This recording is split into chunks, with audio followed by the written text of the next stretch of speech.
Hello दोस्तों, 21 study classes में आपका स्वागत है। आज मैं फिर एक बार आपके सामने उपस्थित हुआ हूँ हिंदी का मॉक टेस्ट फोर्थ लेकर। तो ये काफ़ी आपके लिए महत्वपूर्ण होगा, जिसे यूपी स्पेशल के लिए या यूपी लेखपाल या UP Bihar, UP police, UP SI काफ़ी महत्वपूर्ण हिंदी दी हुई है, जो काफ़ी परीक्षाओं में पूछी जाती है।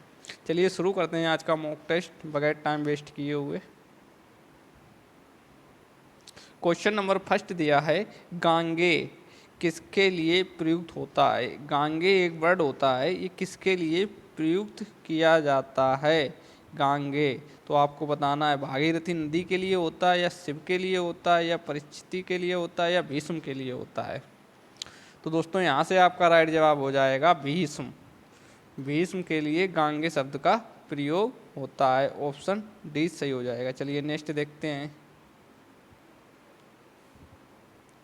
गांगे भीष्म का एक नाम है। गांगे भीष्म का एक नाम है।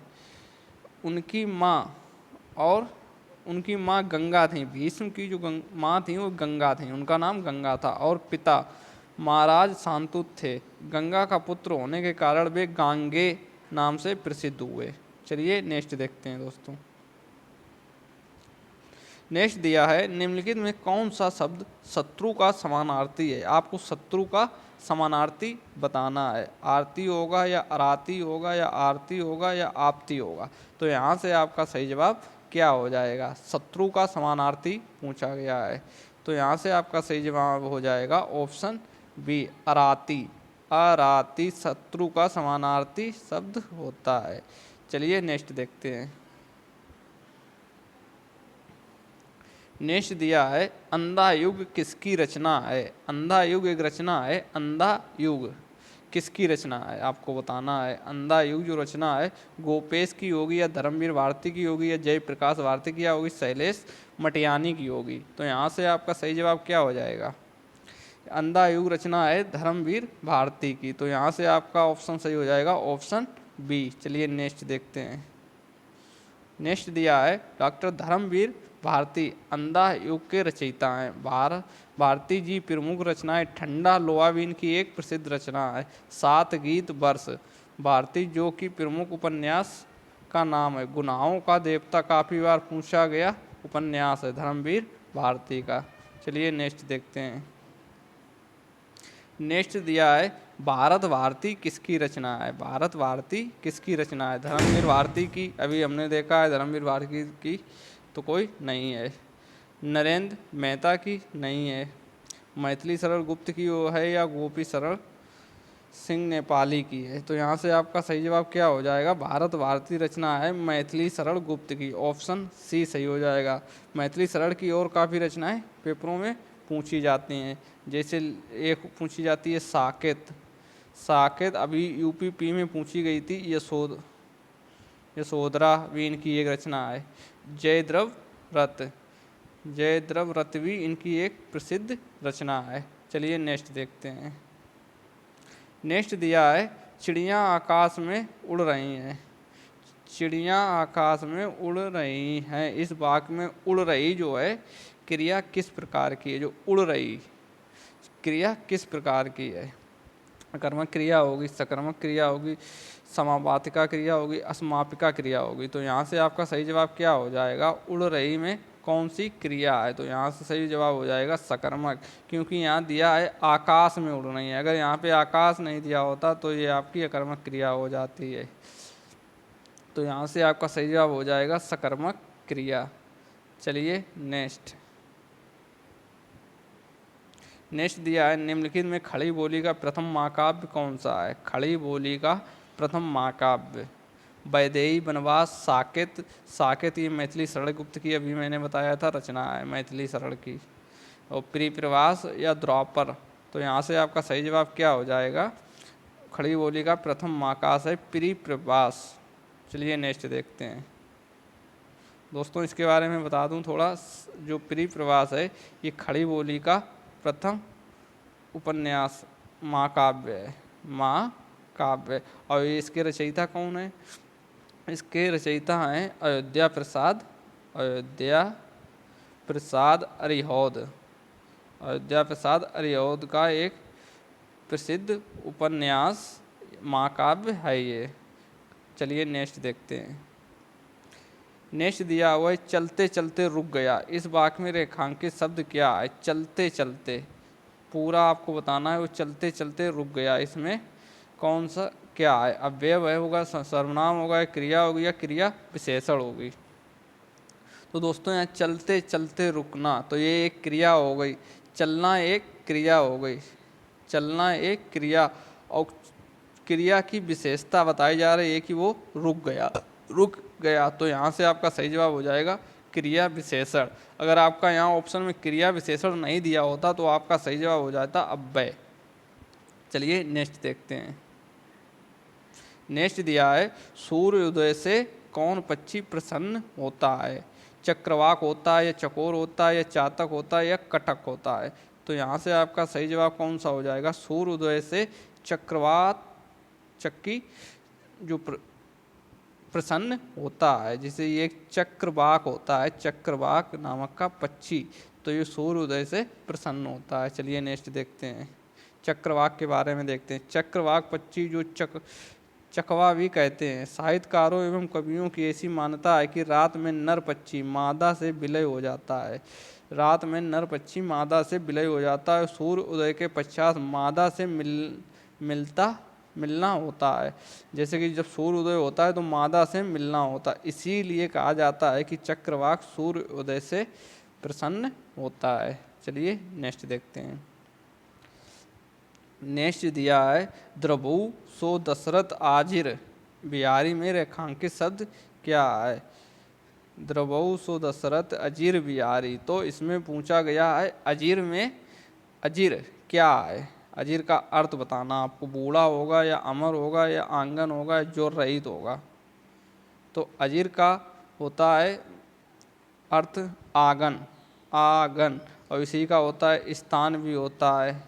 स्थान, आंगन, स्थान हुआ, आंगन हुआ, अंदर या चौतरे, ऐसे कर ये ऑप्शन इसके सही हो जाएंगे। चलिए नेक्स्ट देखते हैं। जैसे ये दिया है अजीर के अर्थ। अजीर शब्द निम्न शब्दों से आंगन भी होता, शहीद भी होता, खुला, जैसे जमीन, मैदान, हवा, शरीर, मेढक, छछूंदर, तीव्र, तेज, चंचल, चपल, ये सब अजीर के समानार्थी होते हैं। समानार्थी होते हैं अजीर के। चलिए नेक्स्ट देखते हैं। नेक्स्ट दिया है बूंजी भांग ना होना। मुहावरे का अर्थ बताना है बूंजी भांग ना होना, तो इसके लिए क्या सही हो जाएगा? नशे में चूर होना, दरिद्र होना, होश में ना रहना, भांग ना मिलने से नशा ढूंढना। तो इसका सही जवाब हो जाएगा आपका ऑप्शन बी, दरिद्र ना होना, मतलब किसी की, मतलब उसके पास कुछ भी ना होना, उसके पास या बोल के पास कुछ भी ना होना, कुछ भी ना होना। तो दरिद्र का मतलब ये हो जाएगा। चलिए नेक्स्ट देखते हैं। तालू में जीव ना लगने का अर्थ क्या होगा? तालू में जीव ना लगना, भूख से तड़पना, प्यास से परेशान होना, चुप ना रहना, स्वाद ना मिलना। तो इसका सही जवाब क्या हो जाएगा? यहाँ से आपका सही जवाब हो जाएगा चुप ना रहना, ऑप्शन सी सही हो जाएगा। जैसे बोलते हैं तालू में जीव ना लगना, तो मतलब बहुत अधिक बोलने वाला, बहुत अधिक बोलने वाला। चलिए नेक्स्ट देखते हैं। बहुत अधिक बोलने वाले के लिए एक शब्द प्रयोग किया जाता है बाचाल, बाचाल। चलिए नेक्स्ट देखते हैं। निम्नलिखित शब्दों में हाथी का पर्याय नहीं है, उस शब्द का चयन करें। इसमें आपको देखना है हाथी का पर्यायवाची कौन सा नहीं है। द्विज, दुरिद, तरिण और सिंधु। द्विज भी हाथी का पर्याय होता है, दुरित भी होता है, सिंदूर भी होता है, लेकिन तरिण जो होता है नदी का होता है पर्यायवाची, तरनी तरूजा वाला। चलिए नेक्स्ट देखते हैं। नेक्स्ट दिया है घुड़दौड़ शब्द को दो पदों के योग से बना है। अब इसका जो घुड़दौड़ है इसका कुछ संधि विच्छेद देख के बताना कौन सा होगा। घोड़ा दौड़ होगा, घोड़ा प्लस दौड़, घोड़े प्लस दौड़ होगा, या घुड़दौड़ होगा, इनमें से कोई नहीं होगा। तो ये घुड़दौड़ में कौन सा सही ऑप्शन होगा? यहाँ से आपका सही जवाब हो जाएगा घोड़ा दौड़। घोड़ा दौड़ ये बनता है घोड़ा प्लस दौड़, ये बनेगा घुड़दौड़, घुड़दौड़। चलिए नेक्स्ट देखते हैं। नेक्स्ट दिया है, निम्नलिखित में कौन सा शब्द कंधा का समानार्थी, एक कंधा बताना है आपको। कंधा, कंधा का समानार्थी अंश होता है या अंशु होता है या असु होता है या अस होता है? अस। तो यहाँ से आपका सही जवाब हो जाएगा, कंधा का जो समानार्थी होता है वो अस होता है, और एक कंधा का समानार्थी होता है स्कंद भी होता है, स्कंद। तो ये कंधे के समानार्थी होते हैं। चलिए नेक्स्ट देखते हैं। नेक्स्ट दिया है, मुझे किस प्रकार का सर्वनाम है। जो मुझे लिखा है ये किस प्रकार का होगा, उत्तम होगा, मध्यम होगा या अन्य होगा, या इनमें से कोई नहीं? तो यहाँ से आपका सही जवाब हो जाएगा, जैसे दिया वो मुझे और मैं, ये उत्तम होते हैं, और तुम और तुमको ये होते हैं तुम्हारे मध्यम। और पूछा जाए अगर अन्य में, तो हो जाएगा तुम्हारा और तुम्हारे, ये होते हैं अन्य पुरुष। तो यहाँ से आपका सही जवाब हो जाएगा मैं अध्यम। मैं पूछा जाए या मुझे पूछा जाए, ये दोनों ही उत्तम के होते हैं। सर्वनाम दोस्तों होते हैं कितने प्रकार के? सर्वनाम होते हैं 6 प्रकार के, 6 प्रकार के। और अगर पूछा जाए इनके कारक चिन्ह के आधार पर पूछा जाए कितने प्रकार के, तो आपका सही जवाब हो जाएगा 11। जैसे कि मैं, मुझे, मुझको, ये ऐसे अगर पूछा जाए तो ये हो जाएंगे 11। कई बार क्वेश्चन यहाँ से पूछा जाता है, दोनों आप याद रखिएगा। चलिए नेक्स्ट देखते हैं। नेक्स्ट दिया है, अवनी का विलोम शब्द बताना है। अंबर होगा या सितारा होगा या दरा होगा या शशांक होगा? तो यहाँ से अवनी का विलोम कौन सा सही हो जाएगा?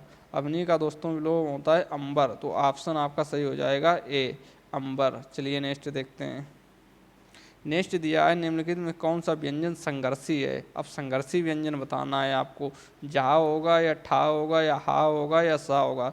दोस्तों मैं बता दूं आपको, जो संघर्षी व्यंजन होते हैं, संघर्षी व्यंजन वो होते हैं, सा होता है, सा सरकोट वाला होता है, सा सरोता वाला होता है, और हा होता है। 4 जो होते हैं ये संघर्षी व्यंजन होते हैं।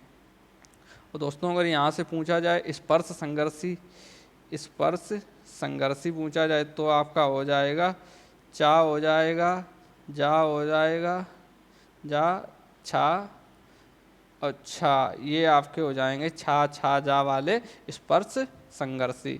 तो यहाँ से आपका सही जवाब हो जाएगा ऑप्शन सी, हा, ये एक संघर्षी व्यंजन है। चलिए नेक्स्ट देखते हैं। नेक्स्ट दिया है, पवन में संधि विच्छेद बतानी है। पवन का संधि विच्छेद, पौ ना होगा या पौ अन होगा या पो अवन होगा या पो अन होगा? तो पवन का संधि विच्छेद आपको बताना है। यहाँ से आपका सही जवाब हो जाएगा पो धन अन, पो प्लस अन। ये अगर यहाँ से पूछा जाए पावन का संधि विच्छेद, पावन का, ये दोनों बहुत पूछे जाते हैं, पवन और पावन। तो यहाँ से आपका सही जवाब हो जाएगा पौ प्लस अन, ये होता है पावन का। चलिए नेक्स्ट देखते हैं। इसमें दोस्तों याद, चलिए नेक्स्ट देखते हैं। शुद्ध शब्द का चयन करना है आपको, शुद्ध शब्द का चयन करना। मैं तरह तरह के रेशम के कपड़े पसंद करता हूँ, क्या ये सही होगा? तुम्हारी दृष्टि तुम्हारी पुस्तक पर होनी चाहिए। दृष्टि, इस ग्रंथ का निर्माण तुलसीदास ने किया है। समाज की वर्तमान दशा चिंताजनक है। तो यहाँ से आपका सही जवाब कौन सा हो जाएगा? यहाँ से आपका सही जवाब हो जाएगा समाज की वर्तमान दशा चिंताजनक है। यहाँ से आपका ये सही हो जाएगा ऑप्शन डी। चलिए नेक्स्ट देखते हैं। नेक्स्ट दिया है, शुद्ध वचन का इसमें भी चयन करना है। इस समय मोहन की आयु 20 वर्ष है। इस समय वे चाहे भले ही ना आए पर तुम्हें आना होगा। मध्यकालीन युग में कलाओं की बहुत उन्नति हुई है।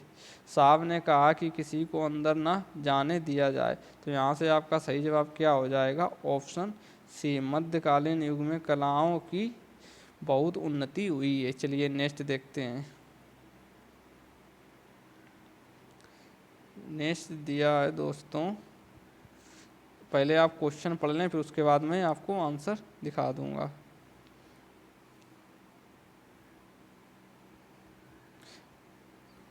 अपने सुधी पाठकों के लिए हम आज से इसमें से आपको मिलाना है, जैसे कि इसके बाद में कौन सा आएगा, पहला भरा जाएगा या दूसरा भरा जाएगा या चौथा भरा जाएगा।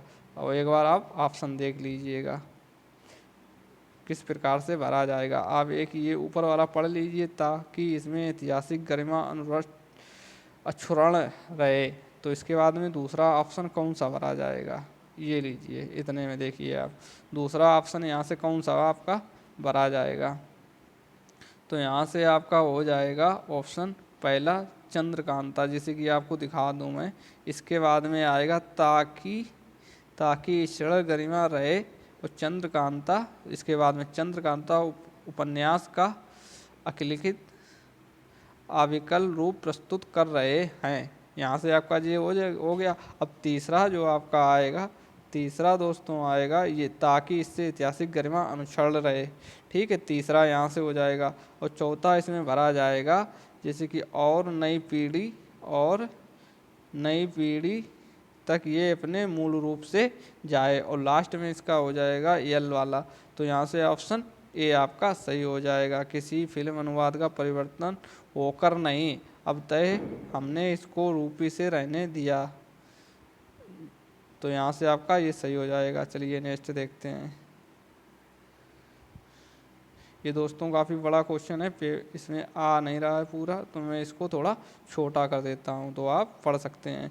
मजदूरों की बस्तियों में, अब यहाँ से आपको देखना है मजदूरों की बस्तियों में आपका कौन सा सही हो जाएगा।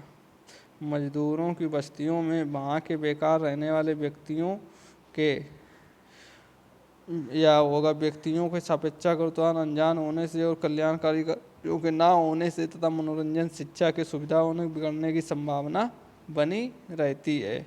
तो मजदूरों के बस्तियों में और कल्याणकारी कार्यों में, यहाँ से आप पढ़िएगा, मैं बता रहा हूँ आपको। जैसे हो गया मजदूरों की बस्तियों में और कल्याणकारी कार्यों में ना होने से, व्यक्तियों के सापेक्षाकृत अनजान होने से व तथा मनोरंजन की सुविधाओं को वहाँ से बेकार रहने वाले व्यक्तियों को बिगड़ने की संभावना अधिक हो जाती। तो यहाँ से आपका बी सही हो जाएगा। चलिए नेक्स्ट देखते हैं। तो दोस्तों यहाँ से हमारी सीरीज ख़त्म होती हुई। वीडियो अगर आपको अच्छा लगे तो लाइक करें, कमेंट करें और शेयर करें। अगर मेरे चैनल पर पहली बार विजिट कर रहे हैं तो चैनल को सब्सक्राइब जरूर करें और बेल आइकन को प्रेस कर लें, ताकि आपको नोटिफिकेशन सारे वीडियो की मिलती रहे। बेल आइकन को प्रेस ज़रूर कर लें। थैंक यू दोस्तों।